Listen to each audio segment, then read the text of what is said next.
Разходката по българските пътища може да бъде много повече от обикновено пътуване, когато в нея участват ретро-класически кабриолети. Те не са просто автомобили, те са спомен, емоция и символ на свобода.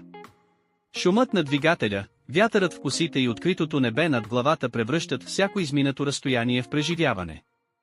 Представете си 6 ретро-класики кабриолети, които преминават през планини, равнини и крайбрежни пътища, носейки духа на миналото по асфалта на съвременна България. Първият от тези автомобили е Mercedes-Benz SL от 60-те години, въплъщение на немската елегантност и прецизност.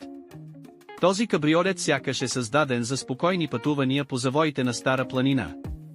Хромираните детайли блестят на слънцето, а коженият салон носи усещане за лукс, който не крещи, а тихо впечатлява. По пътя между малките планински села селът не просто се движи, той разказва история за време, в което автомобилът е бил произведение на изкуството. Вторият е Алфа Ромео Сепайдър, италианска класика с горещ темперамент. Този кабриолет сякаш оживява най-силно по крайбрежните пътища на Черно море. С открит покрив и характерен звук на двигателя, Алфата носи усещане за страст и свобода. По пътя между Варна и Бургас тя напомня, че шофирането може да бъде удоволствие, а не задължение. Всяка извивка на пътя е покана за усмивка, а всяко спиране – повод за възхитени погледи.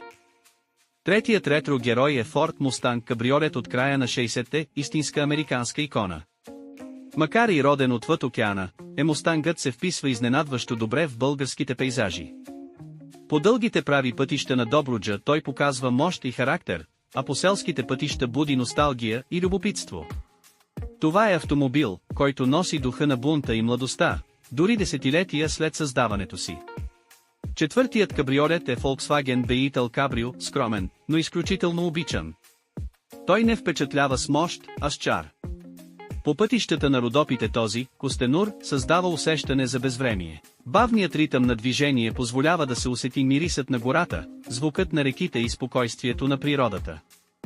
Битълът напомня, че пътуването не е състезание, а наслада от самия път. Петият представител е Jaguar E-Type кабриолет, често наричан един от най-красивите автомобили, създавани някога. По пътя към Велико Търново, сред хълмове и исторически гледки, Ягуарът изглежда като аристократ сред пейзажа. Дългият му преден капак и изчистените линии създават усещане за класа и изящество.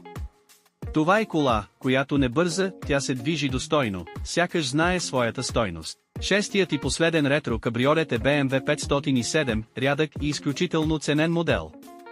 По пътя през Тракийската низина той излъчва сдържана спортна елегантност.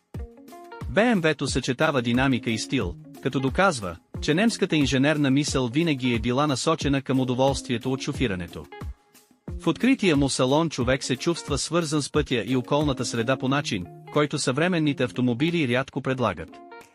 Тези 6 ретро-класически кабриолета по българските пътища са повече от машини. Те са мост между миналото и настоящето, между романтиката на старото време и динамиката на днешния свят. Всяка кола носи своя характер, своя история и свое усещане за свобода. Заедно те превръщат пътя в сцена, а шофирането в изкуство.